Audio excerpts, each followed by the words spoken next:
This is AIM Agenda. Thanks for your company this Thursday. With me, Liberal MP Kelly O'Dwyer and Labor frontbencher Nick Champion. Let's start with this story on the front page of The Australian. Palmer's deal for ailing firms. The report by David Crowe calls it a Palmer fund. Slush puppy is a reference by others to this inquiry that Clive Palmer wants to set up into industry support. What do you make of this story this morning and the proposal? Well, look, my understanding is what's been agreed is that there will be a joint select committee that will look into the bill that he has brought into the Parliament. There's nothing unusual about that. In fact, I think that the Labor Party is, in fact, supporting another of Clive Palmer's wishes to have a parliamentary inquiry into the Queensland government. So, I mean, there's nothing unusual in having an inquiry. An inquiry itself, though, does not bind the government. The government looks at any recommendations made by an inquiry and it makes its own decisions. That's all true, isn't it? Nick Champion, this inquiry into industry support was agreed to by Matthias Cormann, but it's only an inquiry. There's no commitment here. They've done a dirty deal on other people's superannuation, a dirty deal on other people's school kid bonus to get their retrograde steps to abolish the mining tax through the Senate. And now we find, after a year of creating losers, right, kicking Holdens out of the country, kicking the car industry out of the country, you know, all this rhetoric around sort of not helping industry, not assisting industry. And now what do we have? Well, we have a little side deal to look at what essentially is picking winners, a sort of slush fund to help companies who. But this is not the government's idea. And by the way, well, the government's agreed to policy. it. The government's agreed to it. Well, the government's agreed to it, right? And this is the path they're now going down. So it's a very interesting thing. Close down the car industry, which was a successful industry, an industry that had a future, and then on the other hand, a year later, here we are looking at a slush fund. No. We haven't agreed to Kelly, a fund. Well, Kelly, So you're taking you're taking one step down the road. Don't confuse it. Policy making. It is an inquiry. It is nothing more than an inquiry. An inquiry will uncover all of the facts, including some of those points that you raised about the fact that industry assistance is actually not always the best outcome for our country, for Australian taxpayers. Industry assistance worked in the car industry, works for every other. The Productivity Commission let's hear Kelly, please. Let's hear Kelly. The Productivity Commission did not agree with you on that. We spent billions of dollars subsidising international car companies, and they were going to pull out anyway, which is exactly what they did. They pulled out on your watch. What's the point then? They pulled out on Labor's watch. Kelly, if that's your view and that's the Productivity Commission's ruling, why is the government wasting time? Was it simply just to get Mr Palmer to agree to the repeal of the carbon tax? It was a bit of expedience to agree to a committee. OK, we'll do that to shut you up. Just sign on the line. Well, look, I'm not in the exalted state of being a senator. I am merely a House of Reps member. But in the Senate, they actually have these rules where they all look at one another's bills, and there is the ability to actually look at these bills and have inquiries. You know, there's nothing remotely unusual about that. In fact, it is routine in the Senate. And I know Labor wants to beat this up into a frenzy because they've got nothing sensible to say. They're actually blocking savings from the budget.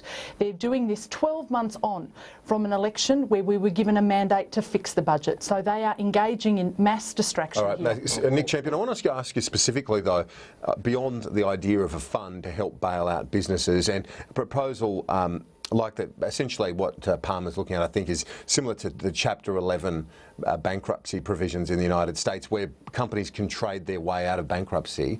What's your view on Mr Palmer's involvement in it, given his role as a mining businessman? The Shadow Treasurer ruled out looking at or entertaining these proposals this morning, and that's what the government should do. If they were being consistent with their rhetoric, if they were being consistent with their flat earth economics, if they were being consistent, that's what they'd do. But instead, they've done a dirty deal, not just to get rid of people's superannuation, not just to, get rid of people's school kids bonus, not just to attack small business tax concessions, but now they're going to go and look at this sort of boondoggle of a policy, picking, as I said before, picking winners, while they've in the past created a whole lot of losers. I mean, it's just completely false. You're taking, in terms of superannuation, one step down do you fear that Labor's attack on this is going to resonate? Because we're talking about retirement savings for workers, and this is part of getting rid of a mining tax on multinationals. So I mean, we actually have to go back to the facts here, because they're creating a massive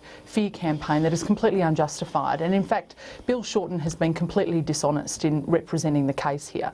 First point to make is when the tax review happened under Ken Henry specifically recommended against increasing the amount of superannuation that would be paid. He did that because he said it would be at a cost to workers. It would actually cost them in their pay packet.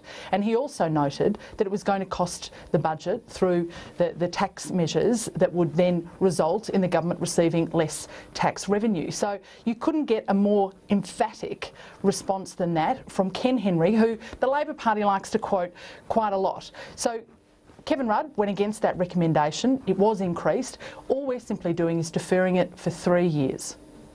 Well, that's true. There will still be increases, won't there? Well, we had the head of the employers' lobby out there yesterday saying that even though super had been delayed, wages wouldn't necessarily go up. And that's what she said. So we know that the employers have absolutely no intention to pass on what was a super increase into wages. What will actually happen is the workers are just going to lose that, and they're just going to lose that for the period of the delay, and the nation is going to lose those very important national savings, $128 billion. And for someone who's 25, they face losing $100,000 over their working life. Let's not get so these are big changes. Right. If you make a small change, if you delay super, it makes a big impact later on. It makes a big impact for that individual. Big impact. Well, you both made your point on that. I want to move on okay. to talk about the state of the economy, because we saw the national accounts. What's your view on where things are at the moment, Kelly? I know that you're a very close observer of the nation's finances, as a member of the Economics Committee. What's your view on these numbers?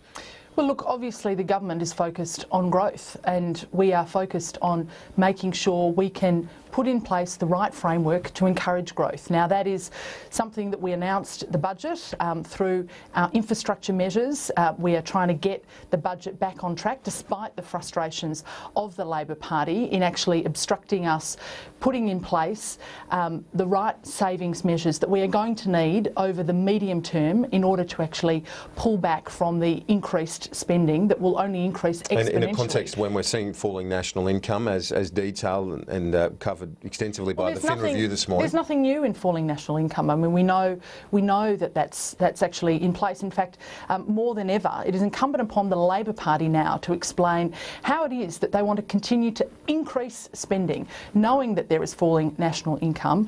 What are they going to do as an alternative? They are simply going to raise taxes, and that is going to hurt every single Australian. This is eventually going to come back to, I mean, it's very early days in the electoral cycle, but given this, which, as Kelly says, is not a new thing. We've known about these declining revenues for some time. Well, things to be concerned about in this government: higher unemployment, tax on wages, and what we're seeing is an attack on confidence. So the government's measures, they've confected this sort of emergency. Their rhetoric has all been about this crisis, and they've scared people. And so consumer confidence is down, people are spending less, and that's affecting the real economy. Some things that I think as Australians we should be generally careful and cautious about and mindful of, and we should have a real debate about. I think the currency being so high for so long is a real issue. It's not something that is easily fixed, but I think we do need to have a talk about that. And obviously, when iron ore and coal falls, then that can have an effect on the government's budget. Do you think, when you say this, we should have a talk, would you suggest something like what the Swiss have done with their currency? Well, all I'm saying is currency is a big issue for every exporter in my electorate. It doesn't matter whether it was cars, didn't matter whether it was farms and people exporting hay. So I'm just saying we should be mindful of that. And the problem for the government is they went around the place saying there was no problem, the GFC caused no problems, there was no problems with revenue write-downs, and now they're looking down the barrel at revenue write-downs in their own budget. Let's finish. We've only got a minute left, just 30 seconds each, on the prospect of changing the terror alert system. Do you think that there's merit in doing that? Well, it's on medium level right now, and it's constantly under review by our national security agencies. I think we are best placed to take take advice from them as to what the alert should be, but we are looking at whether or not we have the right mechanisms in place in order to be able to determine what that level is, given that the world has become even more complex and the terror threat that much more diverse. Nick Champion, what's your view on that story this morning? This is a terror alert system that's been in place since John Howard was Prime Minister. It's served Australia well. I guess if the government intends to review it, we'll wait and see what they do. But we do need to be mindful that this has been in place for 11 years and as far as I can see, served Australia well. Nick Champion and Kelly O'Dwyer, thank you very much for that. After the break, I'll be joined by the Shadow Defence Minister, Stephen Conroy.